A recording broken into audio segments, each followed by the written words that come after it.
विद्यार्थी मित्रांनो, तुम्हा सर्वांचे हार्दिक स्वागत आहे. आपण इयत्ता 11वीचे अकाउंट या विषयाचे दुसरे प्रकरण शिकत आहोत. प्रकरणाचं नाव आहे meaning and fundamentals of double entry book keeping. आपण या प्रकरणामध्ये डबल एंट्री बुक कीपिंग ही हिशोब लिहून ठेवण्याची पद्धत आहे, या पद्धतीचा अभ्यास करत आहोत. मग मागील तासाला आपण असं अभ्यासलं की 10 नोव्हेंबर 1494 रोजी एक Italian merchant Luca di Borgo Pacioli यांनी डबल एंट्री बुक कीपिंग ही पद्धत शोधून काढली. म्हणून 10 नोव्हेंबर हा दिवस संपूर्ण जगभरामध्ये इंटरनॅशनल अकाउंटिंग डे म्हणून साजरा केला जातो. आणि लुका डी बर्गो पॅसियालो यांना फादर ऑफ अकाउंटिंग असे म्हणतात. मग नेमकी डबल एंट्री बुक कीपिंग आहे तरी काय? तर ही पद्धत अशी पद्धत आहे की या पद्धतीमध्ये असे मानले जाते की व्यवसायात एखादी ट्रान्झॅक्शन घडली तर त्या ट्रान्झॅक्शनमध्ये दोन अकाउंट्स इन्व्हॉल्व असतात, किंवा दोन पक्ष किंवा दोन घटक किंवा दोन व्यक्ती, किंवा त्या ट्रान्झॅक्शनला दोन बाजू असतात. त्यापैकी एक डेबिट असते तर दुसरी बाजू क्रेडिट असते. यालाच डबल एंट्री बुक कीपिंग असे म्हणतात. मग मागील तासाला आपण principles of double entry book keeping सुद्धा अभ्यासलेले आहे. डबल एंट्री बुक कीपिंगची तत्वे आपण अभ्यासली. त्याचबरोबर अकाउंटचे विविध प्रकारही अभ्यासले, जसे की पर्सनल अकाउंट, रिअल अकाउंट आणि नॉमिनल अकाउंट. पर्सनल अकाउंटमध्ये सर्व व्यक्तींचा समावेश होतो आणि संस्थांचा समावेश होतो. तर रिअल अकाउंटमध्ये आपल्या व्यवसायात ज्या ॲसेट्स आहेत त्या सर्व ॲसेट्सचा समावेश रिअल अकाउंटमध्ये होतो. आणि नॉमिनल अकाउंटमध्ये आपल्या व्यवसायात जे खर्च आणि इन्कम होतात त्यांचा समावेश नॉमिनल अकाउंटमध्ये होतो. हेही आपण मागील तासाला अभ्यासलेलं आहे. त्याचबरोबर आपण पर्सनल अकाउंट, रिअल अकाउंट आणि नॉमिनल अकाउंटचे नियम अभ्यासले. Golden rules of debit and credit personal account, real account आणि नॉमिनल अकाउंट बाबत डेबिट आणि क्रेडिटचे रूल्स आपण अभ्यासलेले आहेत.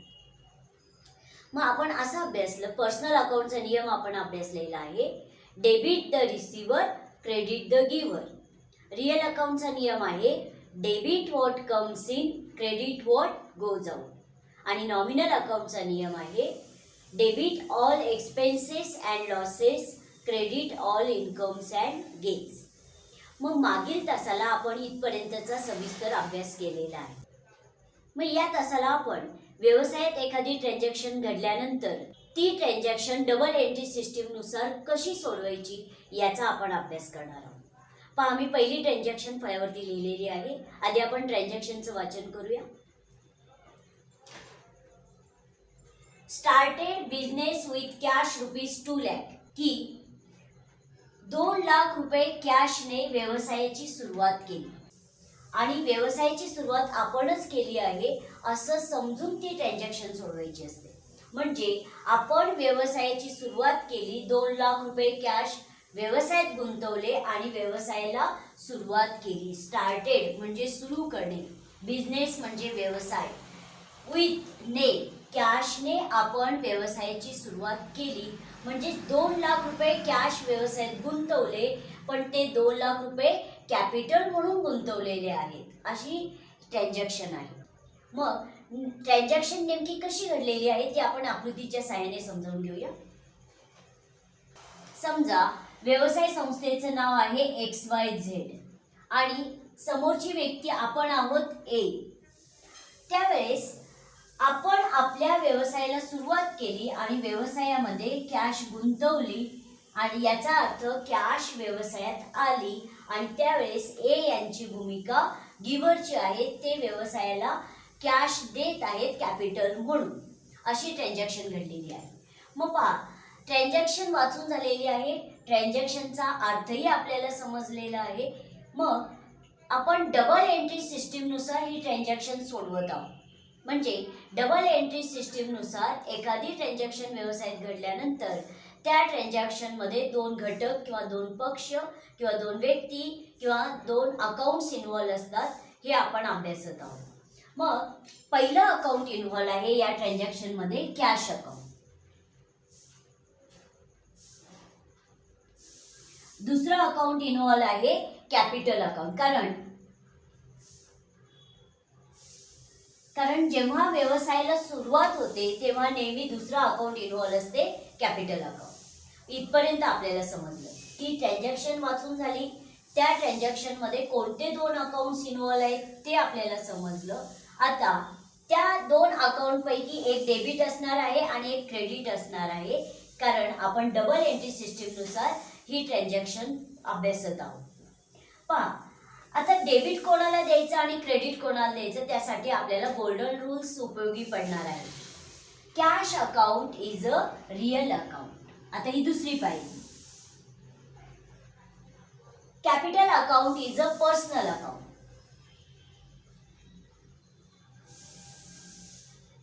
मग कॅपिटल अकाउंट पर्सनल अकाउंट कसे, तर हे जे कॅपिटल आहे 2 लाख रुपये ते एज कॅपिटल आहे आणि ए ही व्यक्ती आहे, म्हणून as capital account is a personal account.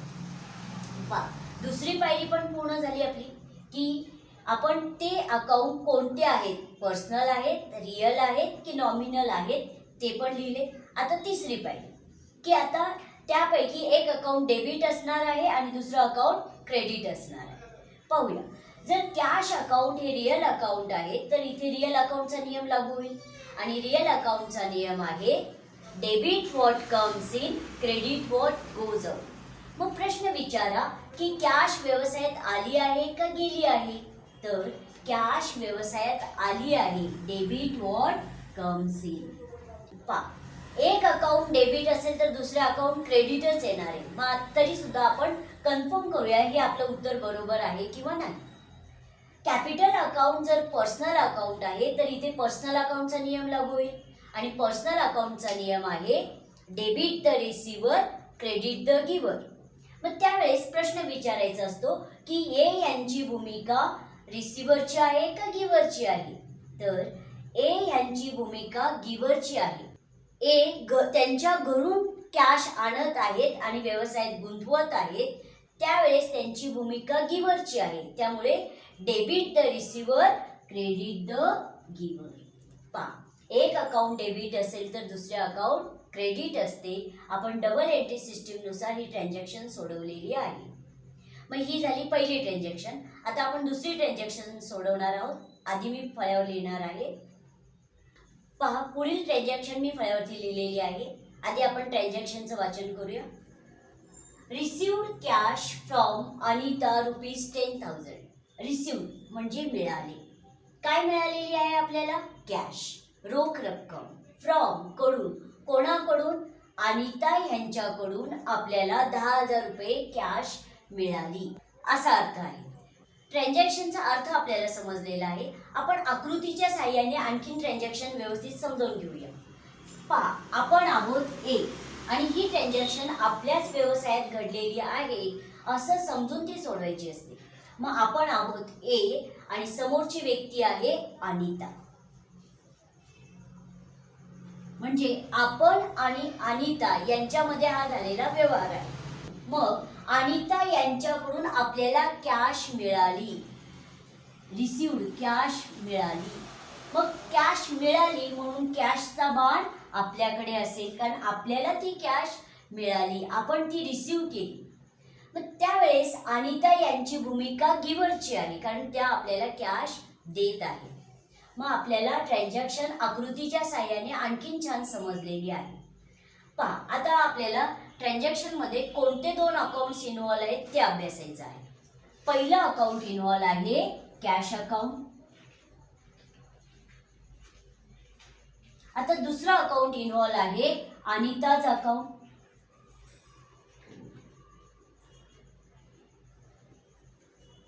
आपली पहिली पायरी पूर्ण झाली की ट्रान्झॅक्शन मध्ये कोणते दोन अकाउंट्स इन्व्हॉल्व आहेत, ही पहिली पायरी आपली पूर्ण झाली. आता दुसरी पायरी की ते अकाउंट कोणते आहेत, पर्सनल, रिअल की नॉमिनल ते लिहायचं आहे आपल्याला. Cash account is a real account. Anita's account is a personal account.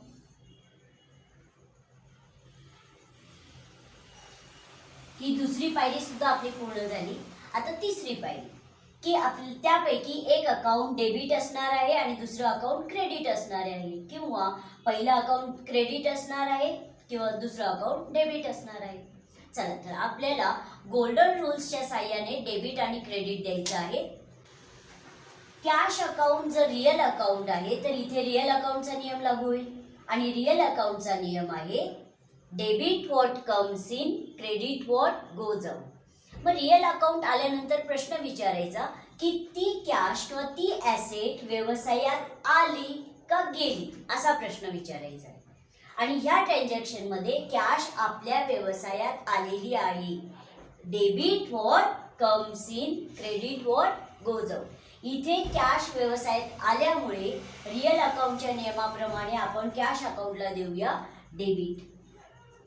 आता आपल्याला हेही माहिती आहे की एक अकाउंट डेबिट असेल तर दुसरे अकाउंट क्रेडिटच येणार आहे. तरी कन्फर्म करूया आपलं उत्तर बरोबर आहे किंवा नाही.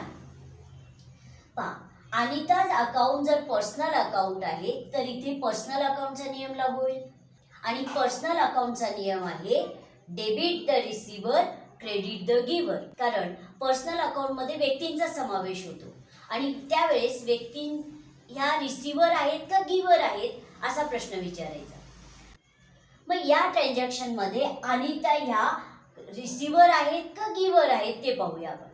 तर अनिता आपल्याला कॅश देत आहेत म्हणजे अनिता गिव्हर आहे, कारण देताना आपला हात असा असतो आणि रिसीव्ह करताना म्हणजे घेताना हात आपला असा असतो. पहा, अनिता ह्या गिव्हर आहेत कारण त्या आपल्याला कॅश देत आहेत. Debit the receiver, credit the giver. त्या गिव्हर असल्यामुळे त्यांना देऊया क्रेडिट. तर अशा पद्धतीने आपण डेबिट आणि क्रेडिट डबल एंट्री सिस्टीमनुसार त्या अकाउंटला देत आहोत. ही झाली दुसरी ट्रान्झॅक्शन. आता पुढील ट्रान्झॅक्शन आधी मी फळ्यावर लिहिणार आहे. पहा, पुढील ट्रान्झॅक्शन मी फळ्यावरती लिहिलेली आहे. आधी आपण ट्रान्झॅक्शनचं वाचन करूया. Paid cash to Reena ₹5,000. आपण रीना यांना कॅश पेड केली. पेड करणे म्हणजे देणे, की आपण रीना यांना कॅश पेड केली, दिली ₹5,000. अशी ट्रान्झॅक्शन घडलेली आहे. पहा, आपण आकृतीच्या साहाय्याने व्यवस्थित समजावून घेऊया. आपण आहोत ए आणि समोरची व्यक्ती आहे रीना, की आपण त्यांना कॅश दिलेली आहे. मग कॅशचा बाण रीना यांच्याकडे जाईल अशी ट्रान्झॅक्शन घडलेली आहे आणि आपण दिलेली कॅश रीना घेत आहेत, ती कॅश रिसीव्ह करत आहेत असा अर्थ आहे ट्रान्झॅक्शनचा. मग आपल्याला आकृतीच्या साहाय्याने ट्रान्झॅक्शन आणखीन छान समजलेली आहे. मग आपण पहिली पायरी पूर्ण करूया की ह्या ट्रान्झॅक्शनमध्ये कोणते दोन अकाउंट्स इन्व्हॉल्व आहेत. पहिलं अकाउंट इन्व्हॉल्व आहे कॅश अकाउंट, त्यानंतर दुसरं अकाउंट इन्व्हॉल्व आहे रीनाज अकाउंट,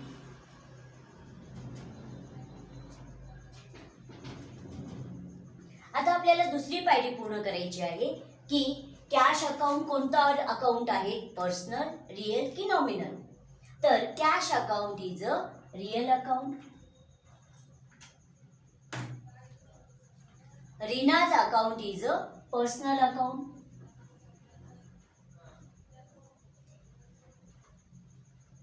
आता आपल्याला तिसरी पायरी पूर्ण करायची आहे की त्यापैकी कोणतं अकाउंट डेबिट आहे आणि कोणतं अकाउंट क्रेडिट आहे. पहा, जर कॅश अकाउंट हे रिअल अकाउंट आहे तर रिअल अकाउंट आल्यानंतर प्रश्न विचारायचा असतो की ती ॲसेट व्यवसायात आली का गेली. आता ह्या ट्रान्झॅक्शनमध्ये आपण रीना यांना कॅश दिलेली आहे, याचा अर्थ कॅश आपल्या व्यवसायातून गेलेली आहे. आणि रिअल अकाउंटचा नियम आहे debit what comes in, credit what goes out. जे व्यवसायातून जाईल त्याला रिअल अकाउंटच्या नियमाप्रमाणे काय द्या, क्रेडिट. मग आता आपल्याला हेही माहिती आहे की एक अकाउंट क्रेडिट असेल तर दुसरं अकाउंट डेबिटच येणार आहे. तरी आपण कन्फर्म करूया. जर रीनाज अकाउंट हे पर्सनल अकाउंट आहे तर इथे पर्सनल अकाउंटचा नियम लागू होईल आणि पर्सनल अकाउंटचा नियम आहे debit the receiver, credit the giver. मग पर्सनल अकाउंट आल्यानंतर प्रश्न विचारायचा असतो की रीना यांची भूमिका रिसिव्हरची आहे का गिव्हरची आहे. तर या ट्रान्झॅक्शनमध्ये रीना यांची भूमिका रिसिव्हरची आहे, कारण आपण दिलेली कॅश त्या रिसीव्ह करत आहेत, घेत आहेत. Debit the receiver, credit the giver. त्या रिसिव्हर असल्यामुळे पर्सनल अकाउंटच्या नियमाप्रमाणे त्यांना देऊया आपण डेबिट. तर अशा पद्धतीने तिसरी सुद्धा ट्रान्झॅक्शन आपली पूर्ण झालेली आहे. आता मी पुढील ट्रान्झॅक्शन आधी फळ्यावर लिहिणार आहे. पहा, पुढील ट्रान्झॅक्शन मी फळ्यावरती लिहिलेली आहे. आधी आपण त्या ट्रान्झॅक्शनचं व्यवस्थित वाचन करूया. परचेस्ड करणे म्हणजे खरेदी करणे. आपण खरेदी केलेले आहेत गुड्स म्हणजे माल किंवा वस्तू खरेदी केलेली आहे. फ्रॉम कडून, कोणाकडून? अरुण यांच्याकडून आपण गुड्स परचेस केले, खरेदी केले. ₹8,000 ऑन कॅश. ते जे गुड्स आहेत आपण कॅशने परचेस केलेले आहेत. पहा, ट्रान्झॅक्शन अशी घडलेली आहे. आपण आहोत ए, समोरची व्यक्ती आहे अरुण.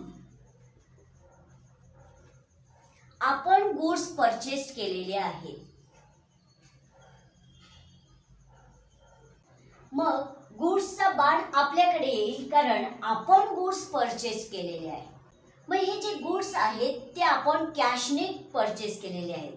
म्हणजे आपण गुड्स परचेस केले अरुण यांच्याकडून आणि लगेच त्यांना कॅश पेड केलेली आहे. म्हणजे हा व्यवहार रोखीने झालेला आहे, ही कॅश ट्रान्झॅक्शन आहे.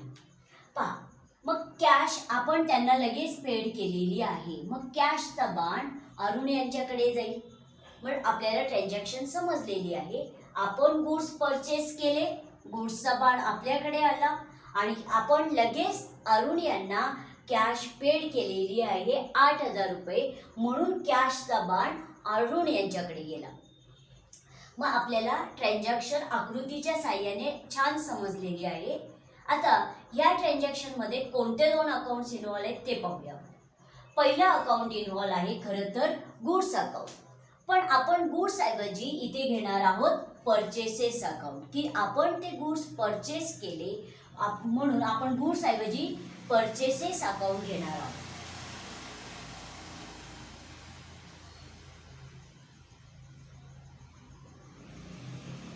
हे पहिलं अकाउंट इन्व्हॉल्व आहे. तुम्ही गुड्स अकाउंट घेतलं तरी चालणार आहे. फक्त आपण गुड्स ऐवजी कोणतं अकाउंट घेतलेलं आहे? Purchases account. आता दुसरं अकाउंट इन्व्हॉल्व आहे कॅश अकाउंट, कारण हा व्यवहार रोखीने झालेला आहे, उधारीवरचा नाही.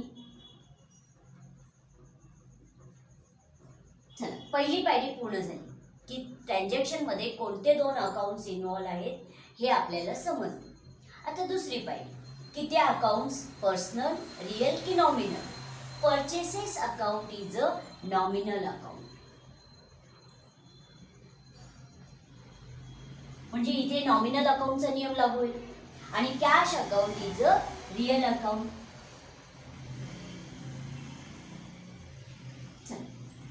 दुसरी पायरी पूर्ण झाली.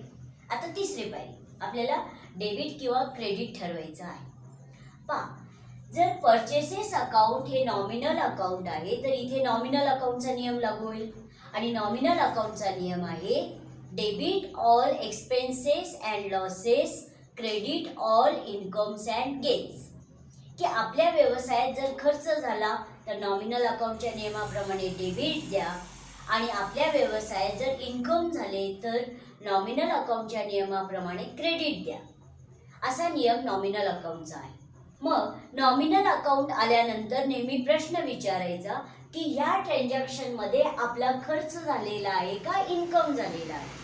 पहा बरं, आपला खर्च झालेला आहे का इन्कम झालेला आहे.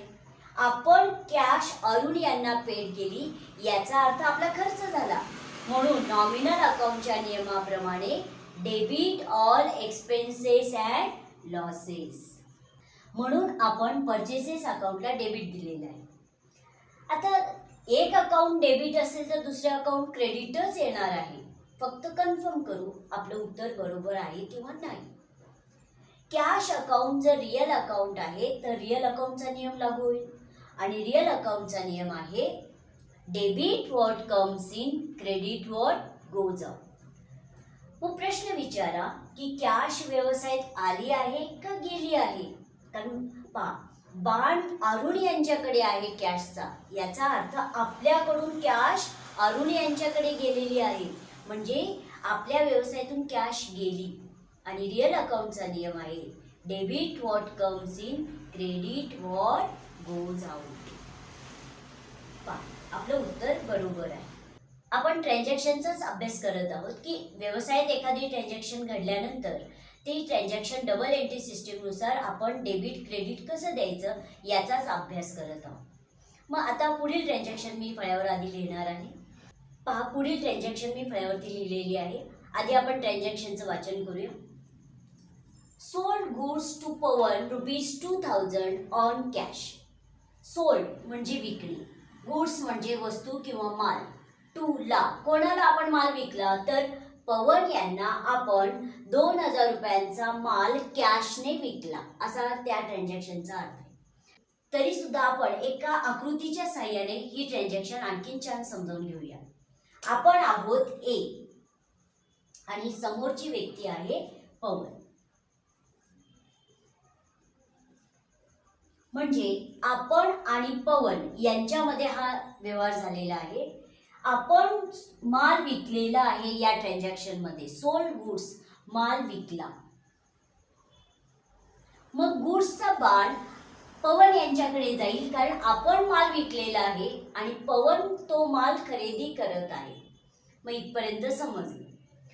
माल विकला पवन यांना आणि लगेच पवन यांनी आपल्याला कॅश दिली, म्हणजे 2000 रुपये लगेच त्यांनी दिलेले आहेत.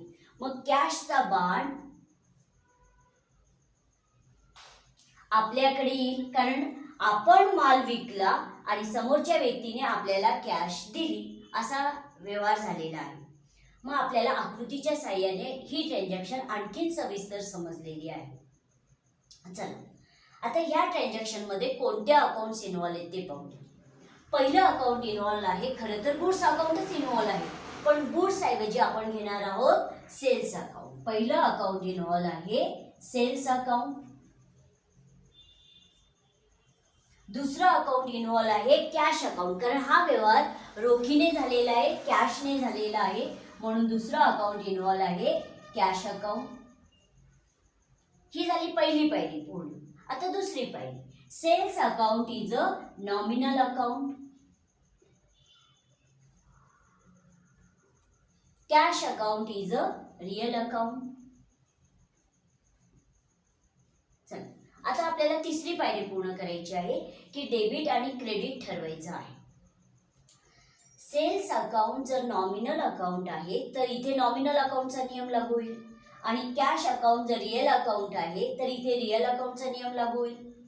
Cells account is a nominal account आणि नॉमिनल अकाउंट आल्यानंतर प्रश्न विचारायचा की या ट्रान्झॅक्शन मध्ये आपला खर्च झालेला आहे का इन्कम झालेला आहे. पहा बरं काय झालेलं आहे, खर्च झालेला आहे का इन्कम झालेला आहे. कॅश व्यवसायात आली, आपल्याकडे आली, कारण कॅशचा बाण आपल्याकडे आहे. कॅश आपल्याकडे आली, आपल्या व्यवसायात आली, म्हणून ते आपलं इन्कम झालेलं आहे. आणि नॉमिनल अकाउंटचा नियम आहे debit all expenses and losses, credit all incomes and gains. की इन्कम झाल्यानंतर नॉमिनल अकाउंटच्या नियमाप्रमाणे क्रेडिट द्या. एक अकाउंट क्रेडिट असेल तर दुसरं अकाउंट डेबिटच येणार आहे. फक्त कन्फर्म करूया आपण. कॅश अकाउंट जर रिअल अकाउंट आहे तर इथे रिअल अकाउंटचा नियम लागू होईल आणि रिअल अकाउंटचा नियम आहे debit what comes in, credit what goes out. प्रश्न विचारा की कॅश व्यवसायात आली का गेली. आपल्याकडे बाण आहे, याचा अर्थ कॅश व्यवसायात आली. Debit what comes in. मग आपण हे शिकत आहोत की एखादी ट्रान्झॅक्शन व्यवसायात घडल्यानंतर त्या ट्रान्झॅक्शन मध्ये दोन अकाउंट्स इन्व्हॉल्व असतात. त्यापैकी एक डेबिट असतो तर दुसरा क्रेडिट असतो. हे डेबिट आणि क्रेडिट द्यायलाच शिकत आहोत. मग इथे डेबिटच आधी आलं पाहिजे, क्रेडिटच आधी आलं पाहिजे असं काही नाही. फक्त आपण शिकत आहोत की कोणतं अकाउंट डेबिट असेल आणि कोणतं अकाउंट क्रेडिट असेल, हे आपण फक्त शिकत आहोत. चला मग आता आपण पुढील ट्रान्झॅक्शन शिकणार आहोत. मी फळ्यावर आधी लिहिणार आहे ती ट्रान्झॅक्शन. पुढील ट्रान्झॅक्शन मी फळ्यावरती लिहिलेली आहे. आधी आपण ट्रान्झॅक्शनचं वाचन करूया. Cash deposited into bank ₹50,000. आपण बँकेमध्ये कॅश डिपॉझिट केली, जमा केली, आपल्याच खात्यामध्ये आपण कॅश डिपॉझिट केली 50,000 रुपये, अशी ट्रान्झॅक्शन घडलेली आहे. मग आधी आपण आकृती काढूया. पहा, आपण आहोत ए आणि आता समोरची व्यक्ती आहे बँक, कारण बँक सुद्धा व्यक्तीच आहे, पर्सनल अकाउंटच उदाहरण आहे बँक सुद्धा. मग आपण आणि बँकेमध्ये हा व्यवहार झालेला आहे. आपण कॅश बँकेमध्ये डिपॉझिट केली, याचा अर्थ कॅशचा बाण बँकेकडे जाईल. त्यावेळेस बँक कॅश रिसीव करत आहे, घेत आहे, अशी ट्रान्झॅक्शन घडलेली आहे. मग पहा, आपल्याला ट्रान्झॅक्शन आकृतीच्या साहाय्याने छान समजलेली आहे. आता या ट्रान्झॅक्शनमध्ये कोणते दोन अकाउंट्स इन्व्हॉल्व आहेत ते पाहूया आपण. पहिलं अकाउंट इन्व्हॉल्व आहे कॅश अकाउंट आणि दुसरं अकाउंट इन्व्हॉल्व आहे बँक अकाउंट.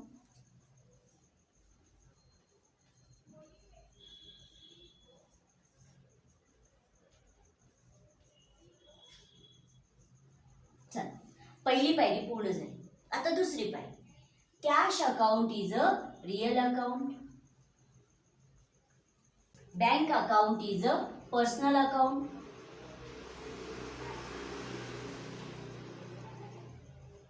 आता तिसरी पायरी आपल्याला पूर्ण करायची आहे की डेबिट आणि क्रेडिट आपल्याला द्यायचं आहे. कॅश अकाउंट जर रियल अकाउंट आहे तर इथे रियल अकाउंटचा नियम लागू होईल आणि रियल अकाउंटचा नियम आहे debit what comes in, credit what goes out. मग प्रश्न विचारा की कॅश व्यवसायात आली आहे का गेली आहे, आपल्याकडे आली आहे का, असा प्रश्न विचारायचा. तर कॅश आपण पेड केलेली आहे, दिलेली आहे, डिपॉझिट केलेली आहे बँकेमध्ये, याचा अर्थ आपल्या व्यवसायातून कॅश गेलेली आहे. Credit what goes out, real अकाउंटचा नियम आपल्याला ते सांगतो की आपल्या व्यवसायातून एखादी ॲसेट गेली तर रिअल अकाउंटच्या नियमाप्रमाणे त्याला क्रेडिट द्या. Credit what goes out. Bank account जर पर्सनल अकाउंट आहे तर इथे पर्सनल अकाउंटचा नियम लागू होईल आणि पर्सनल अकाउंटचा नियम आहे debit the receiver, credit the giver. मग प्रश्न विचारा की बँकेची भूमिका रिसिव्हरची आहे का गिव्हरची आहे, तर आपण दिलेली कॅश बँक रिसीव्ह करत आहेत, घेत आहे, म्हणून बँकेची भूमिका रिसिव्हरची आहे या ट्रान्झॅक्शनमध्ये. Debit the receiver. तर अशा पद्धतीने आज आपण एकूण 6 ट्रान्झॅक्शन्स अभ्यासलेले आहेत. पुढील तासाला आपण आणखीन ट्रान्झॅक्शनचा सराव करणार आहोत. धन्यवाद.